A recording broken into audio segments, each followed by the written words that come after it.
Good afternoon, folks. This is Woody from WD Homesteading here in south central Pennsylvania on less than an acre of land. Today we're going to be getting in to putting new bee boxes in for our 2 hives and add another hive. So there they are. They're getting pretty active, so let's get into this. Okay, folks, here's what we got accomplished so far. The wind started really cooking up really bad, and it wasn't working out to do the second hive box there. So we're going to have to put it off until the wind is a lot slower. So we did get some done. We did have, we were going to show you the work we did through fast speed there. And we have technical difficulties on the video. So that didn't happen. But I can walk you through and show you exactly what we did. Here's our brand new boxes that we bought, and ours was getting a little rough. And so that's a finished product. And the top box doesn't have bees. It actually has sugar water in, a container of sugar water for the bees. And of course that big heavy rock is so the wind don't blow the top. And one of the days, I forget day it was, our boys said the wind just knocked the top off of the bees.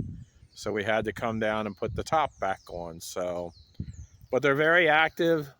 Like today it's supposed to be about 85. And so they're very active. They look alive and well. So we're hoping for a really good crop of honey this year. And we're very hopeful, Dee and I are. So this box here, as you see, the boxes are rough. So as soon as we can get a nice, warm, not windy day, even today it's windy. So this March wind is carrying on to April too.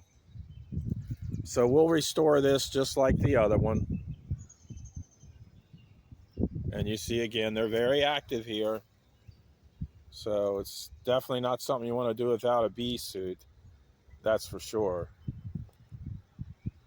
And then this other one, we wanted to start our 3rd hive.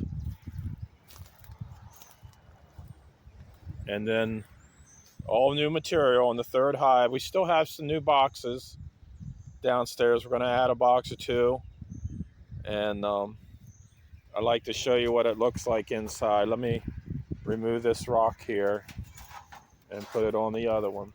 We found a queen cell, and we're hoping that we have a queen in there, so I hope I don't get stung. But there you are, they're coming up from the top, and there's the sugar water, and you can see them in there. So we're hoping we'll get enough bees in there. I see them moving around in there. So we're hoping that the bees will navigate to the new queen in there. I'll put this back on. So there you have it. That's what we were able to get done here. So hopefully a day next week or later on in this month when the wind ain't blowing, we can get to it. So we're very happy with what we got done. Actually, it took a whole hour. It took a whole hour to do that one. And you got to be careful and gentle with them. But again, we're learning as we go. And we're looking forward to a good crop of honey. Good day, folks.